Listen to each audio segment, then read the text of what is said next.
기도하고 오후 예배를 시작하겠습니다. 하나님 아버지, 복된 주일을 허락하여 주시고 저희 비전교회 성도들이 함께 모여 예배를 드리며 또 주 안에서 교제하게 하신 것을 감사합니다. 이 시간은 역대상 말씀 함께 살펴보려고 합니다.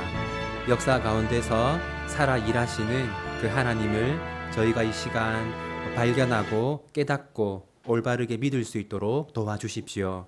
하나님, 또 하나님 오늘 저희에게 주신 말씀처럼 저희는 부모의 신앙이 아니라 우리 스스로의 신앙으로 하나님께 나아가고 예수님을 믿어야 합니다. 우리 비전교회 자녀들을 위해서 기도합니다. 어쩔 수 없이 교회로 오거나 부모의 손에 이끌려 교회를 오는 것이 아니라 자발적으로 교회를 오는 우리 자녀들이 되게 하시고 개인적인 신앙, 스스로의 믿음으로 예수님을 영접하는 우리 비전교회 모든 자녀들이 다 되게 하여 주십시오. 예수님의 이름으로 기도합니다. 아멘. 네, 오늘은 역대상 두 번째 시간이고 역대기 두 번째 시간이고 역대상 살펴보겠습니다. 역대상은요, 그 내용을 크게 두 부분으로 나눌 수 있습니다. 자, 우리 볼펜, 책이 없거나 볼펜이 없는 친구들 빨리 준비하세요. 자, 1에서 9장까지는요, 족보입니다. 1에서 9장까지는 족보이고, 그 다음에 10장부터 29장까지는 다윗의 통치를 다루고 있습니다. 이렇게 두 부분으로 역대상은 나누어지고요. 그런데 족보를 보시면요, 시작은 누구입니까? 네, 시작은 아담이죠. 이것은 지난주에 말씀드린 것처럼 우리는 하나님의 백성이다라는 것을 보여주는 의미라고 했습니다. 그리고 역대상의 족보는 누구까지 이어집니까?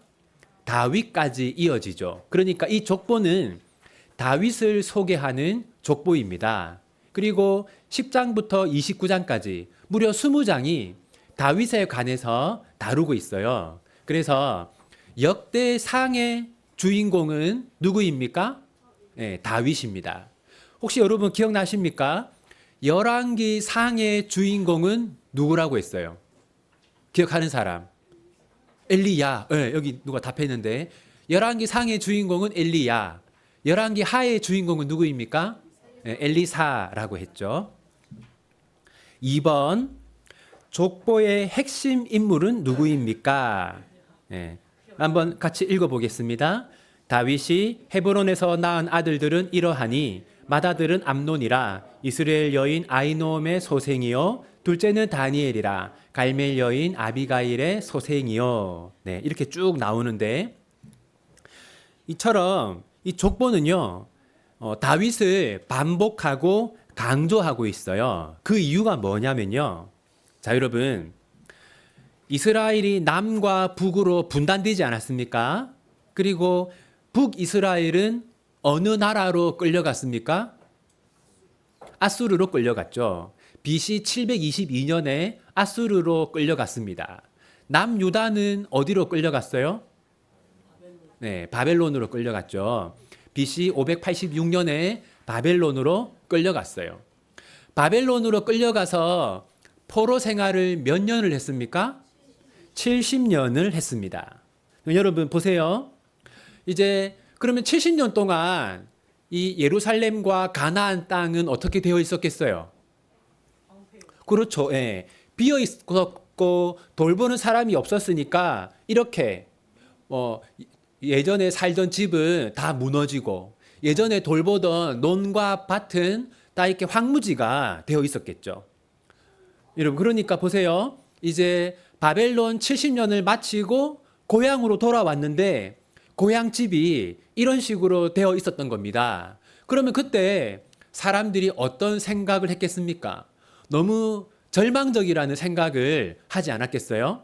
부푼 꿈을 가지고 바벨론에서 예루살렘으로 돌아왔는데 지금 예루살렘은 완전히 황폐화되어 있었단 말이에요. 그러면은 이 역대기의 저자 누구라고 했습니까? 역대기의 저자. 네, 에스라. 이제 에스라는 사람들에게 어떤 메시지를 전달하고 싶었을까요? 우리가 다시 이스라엘을 어떻게 할 수 있다? 회복할 수 있다. 네. 하나님이 우리에게 은혜를 주시면 다윗 때처럼 영광스러운 모습을 회복할 수 있다는 그런 메시지를 이 에스라는 주고자 했어요. 화면을 보시면요. 저기 지금 다윗 왕국 안에 보십시오. 에돔도 포함되어 있죠. 그다음에 모압도 포함되어 있죠. 그리고 암몬도 포함되어 있죠. 네. 여러분 어제 그냥 한번 참고로 말씀드릴게요. 여기 이 호수 이름이 뭡니까? 이 호수. 네, 갈릴리 호수죠. 갈릴리 바다라고도 하고. 왜 호수라고도 하고 바다라고도 하냐면 이 히브리어로 헬라어로 호수와 헬라어가 똑같은 단어입니다. 달라사라고 해서 그래서 그냥 병행해서 씁니다. 여기서 이렇게 이 갈릴리 호수에서 사해까지 연결되는 이 강을 뭐라고 합니까? 이 강을 요단강이라고도 하고 또 무슨 강이라고 한다고 했어요? 네, 요르단강이라고도 해요. 그래서 이 요르단강 옆에 있는 나라가 지금의 어제 우리랑 축구한 요르단입니다. 그래서 이제 옛날에 이 암몬 지역이 이 암몬에 위치한 나라가 이 요르단이라고 할 수 있어요. 그래서 예전부터 여기는 이제 기독교인들이 많이 살았습니다. 그래서 중동 국가 중에서 기독교인이 가장 많이 사는 나라가 여기 요르단이에요. 이제 인구의 10% 정도가 기독교인입니다. 자, 그건 별로 중요한 게 아니고, 자, 여러분 이제 다윗 왕국 때는요, 에돔, 모압, 암몬 이런 나라들이 다 자기들의 이제 그 지배하에 있었단 말이에요. 그러니까 에스라는 하나님이 우리에게 은혜를 주시면 다윗 왕국 때처럼 우리가 다시 회복될 수 있다라는 메시지를 주려고 했어요. 그러니까 족보에서도 다윗이 강조되고 내용적으로도 다윗을 강조하고 있는 것이죠. 3번. 성경은 중요한 이야기를 나중에 하는 경우가 많습니다. 족보의 마지막에 등장하는 사람들은 누구입니까? 이 유대인들은요, 어떤 글을 쓸 때 중요한 내용을 가장 마지막에 배치하는 그런 전통 성향이 있어요. 족보가 1장부터 9장까지라고 했잖아요. 그럼 9장이 누가 나오냐면요. 자, 9장에 누가 주로 나옵니까? 어떤 부류의 사람들이 나와요? 네, 제사장이 나오죠. 그러니까 에스라는 제사장을 강조하고 싶은 거예요. 왜 제사장을 강조하고 싶었을까요?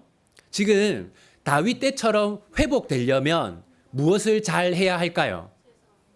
네, 제사. 그러니까 지금으로 치면 예배를 잘 드려야지 이스라엘이 회복될 수 있는데 이때는 예배라는 것이 성전 제사였단 말이에요. 그러니까 에스라는 이제 제사장의 역할이 중요하다.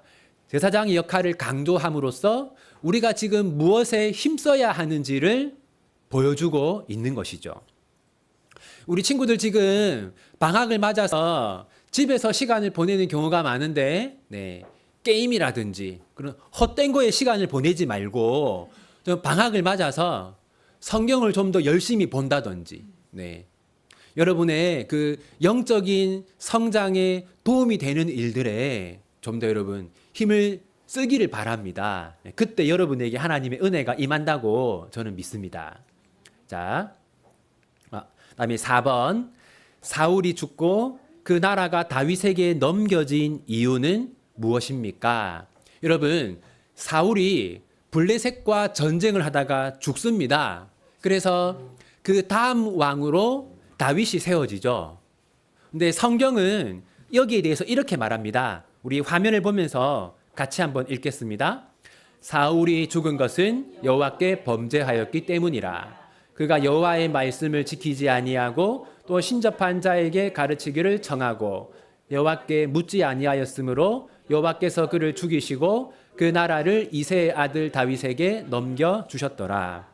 여러분 이 말씀 보시면 하나님이 사울을 심판하고 다윗을 새로운 왕으로 세운 이유가 무엇입니까? 한번 보시고 답해 보세요. 뭐가 있습니까? 첫 번째는 뭡니까? 네, 여호와께 범죄하였기 때문이라. 두 번째는 여호와의 말씀을 지키지 아니하고, 또 세 번째는요, 네, 무당을 찾아갔죠. 네 번째는 하나님께 묻지 아니하였으므로. 그러니까 무슨 말이냐면요, 그러니까 사울의 군대와 블레셋의 군대가 싸우다가 사울의 군대가 이겼습니까? 졌습니까?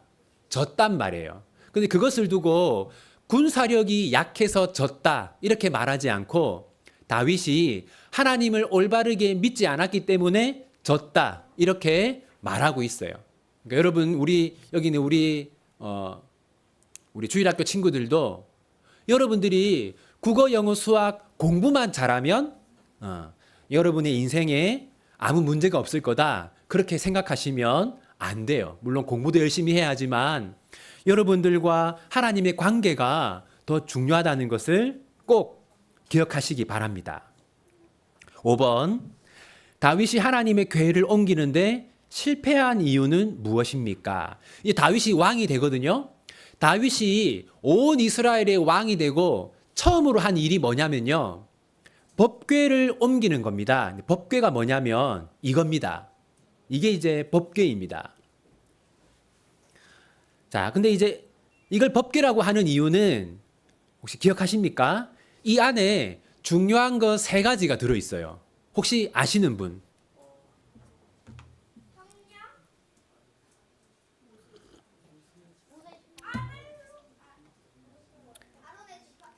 아론의 쌍난 지팡이 하나. 십계명 돌판. 만나. 오! 네. 네. 네. 보시면 이렇게 십계명 두 돌판, 아론의 쌍난 지팡이, 만나, 이 세 가지가 들어있고 이것을 법궤라고 하는데요. 이 법궤는 하나님을 상징하는 겁니다. 그러니까 다윗이 왕이 된 다음에 왕궁에 이걸 가지고 오려고 했어요. 그러니까 지금 다윗은 무엇을 나타내려고 하는 걸까요?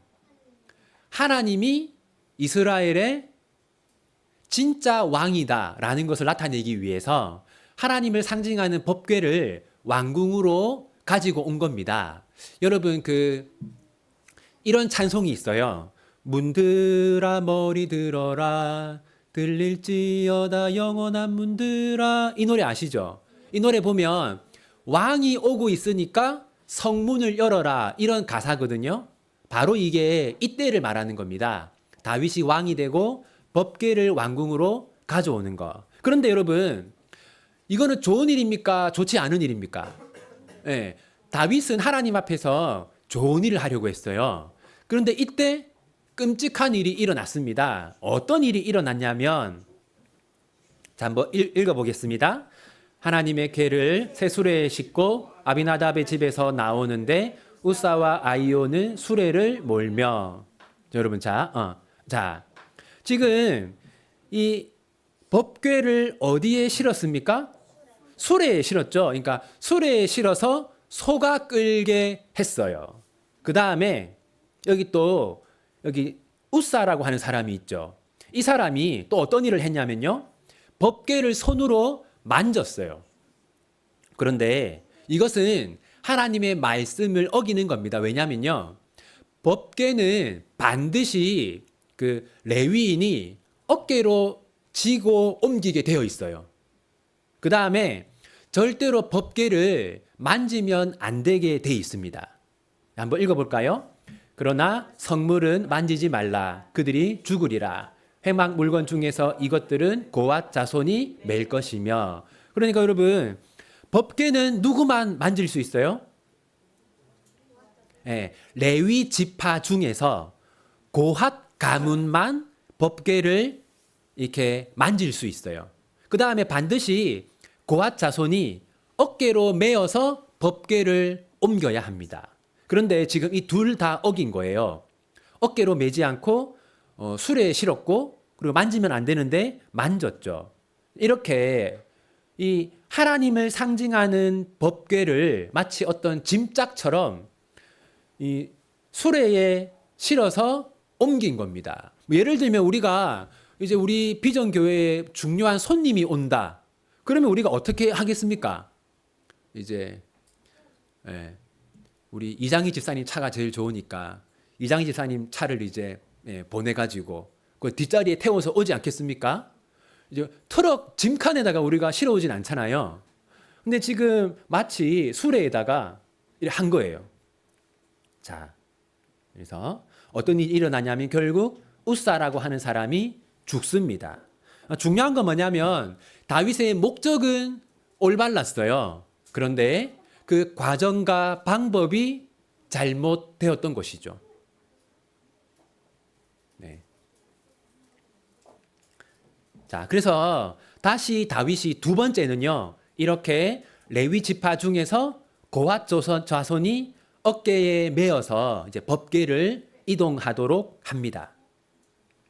자, 그다음에 6번 언약궤가 다윗성으로 들어올 때 다윗이 한 일은 무엇입니까? 자, 이때 여러분 두 번째는 이 그림처럼요, 이제 레위 지파 중에서 고핫 자손이 어깨에 메어서 법궤를 옮겼습니다. 중요한 건 여러분, 다윗이 이때 뭘 했습니까? 춤을 췄다고 기록되어 있어요. 이것은 다윗이 아주 기뻐했다는 것이죠. 여러분, 다윗이 왜 기뻤을까요? 그 이유는 법궤는 누구를 상징한다고 했어요? 하나님을 상징하는 거죠. 이 법궤를 지금 어디로 옮기고 있습니까? 왕궁으로 옮기고 있어요. 그러니까 이건 이제 왕이신 하나님이 이제 왕궁으로 들어가는 겁니다. 그러니까 이거는 무엇을 의미하냐면 하나님이 이스라엘을 너희들은 내 백성이고 나는 너희들의 왕이다라는 것을 나타내는 그런 사건인 거예요. 그러니까 다윗은 하나님이 우리를 하나님의 백성으로 인정해 주셨다라는 것 때문에 이렇게 기뻐하고 있는 것이죠. 그다음에 7번. 그런데 다윗이 항상 하나님 앞에서 올바르게 행동했던 것은 아닙니다. 다윗의 삶에는요, 큰 오점이 두 개가 있는데 하나는 뭘까요? 네, 우리 성경 천재 은우. 네. 자, 그 다윗이 바세바와 간음을 행한 거, 그게 첫 번째 오점이고, 두 번째는 뭐냐면요. 자, 하나님의 약속을 받고 승승장구하던 다윗이 사탄의 충동으로 범한 죄와 그 대가는 무엇입니까? 한번 같이 읽겠습니다. 사탄이 일어나 이스라엘을 대적하고 다윗을 충동하여 이스라엘을 계수하게 하니라. 다윗이 인구조사를 했습니다. 그런데 이 인구조사는 일반적인 인구조사가 아닙니다. 여기 보면 사탄이 다윗을 유혹했다라고 말하잖아요. 그러니까 다윗이 왜 인구조사를 했냐면 교만한 마음 때문에 한 겁니다. 내 백성들이 얼마나 많은지 한번 헤아려 보자. 내가 얼마나 큰 나라의 왕이 되었는지 한번 보자. 그런 마음으로 한 거예요. 그러니까 하나님 그 마음을 보시고 벌을 내리는데 같이 읽겠습니다.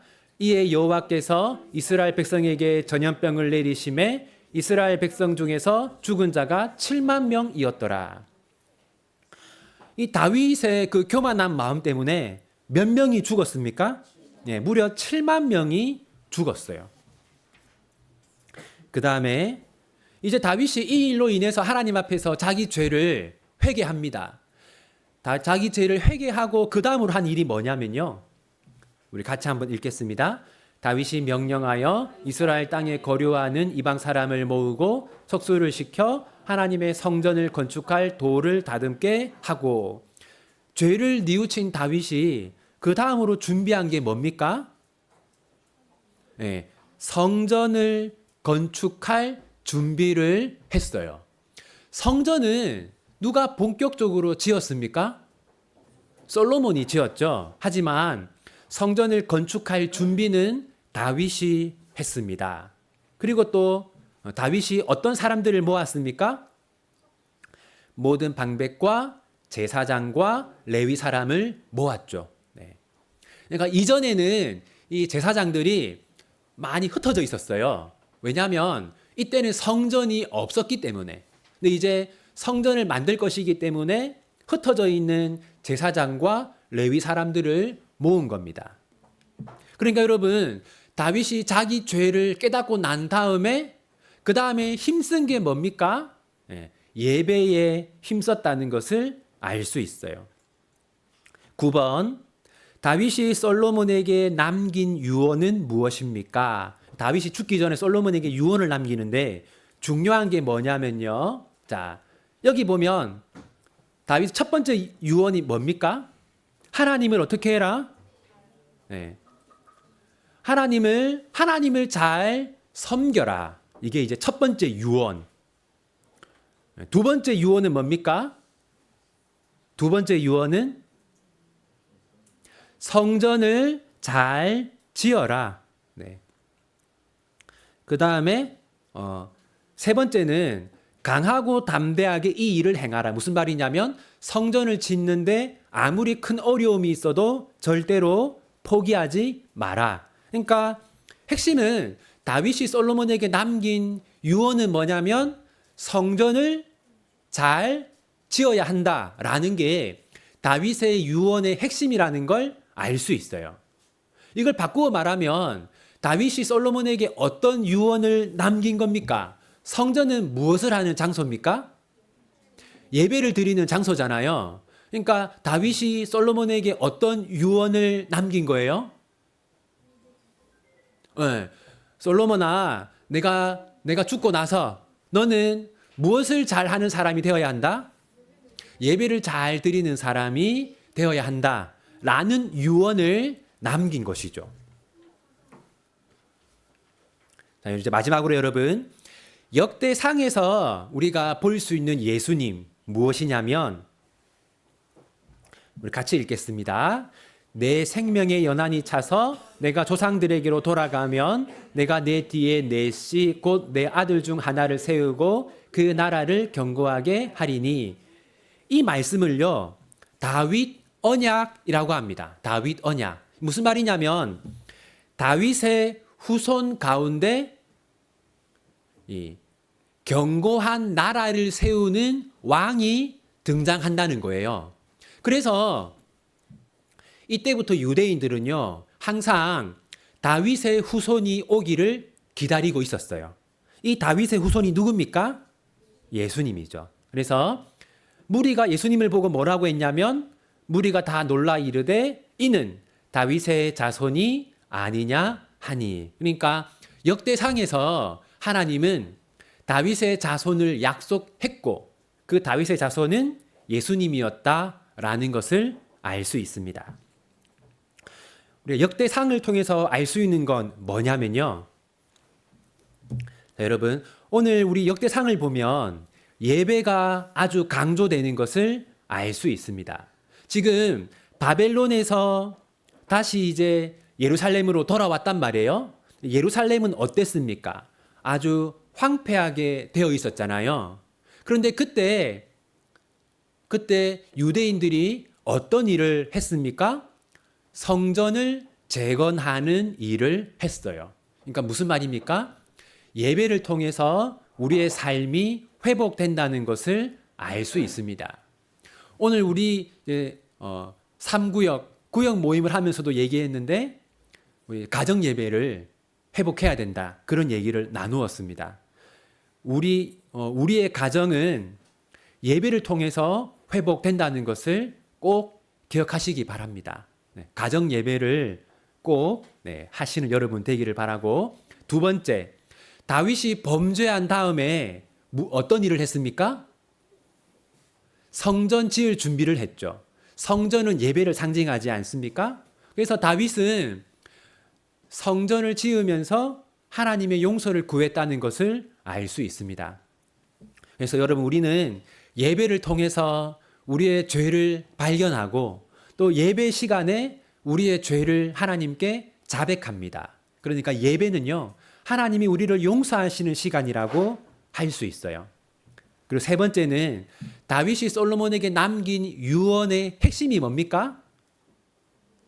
성전을 지어라. 성전은 예배를 상징하니까요. 그러니까 다윗은 솔로몬에게 너는 예배를 잘 드리는 사람이 되어야 한다라고 유언을 남겼던 것이죠. 우리 역시 예배를 통해서 부모 세대의 믿음이 자녀들에게 전수된다는 것을 기억하시면 좋겠습니다. 이제 우리 들은 말씀 가지고 잠시 하나님께 기도하는 시간 가지도록 하겠습니다.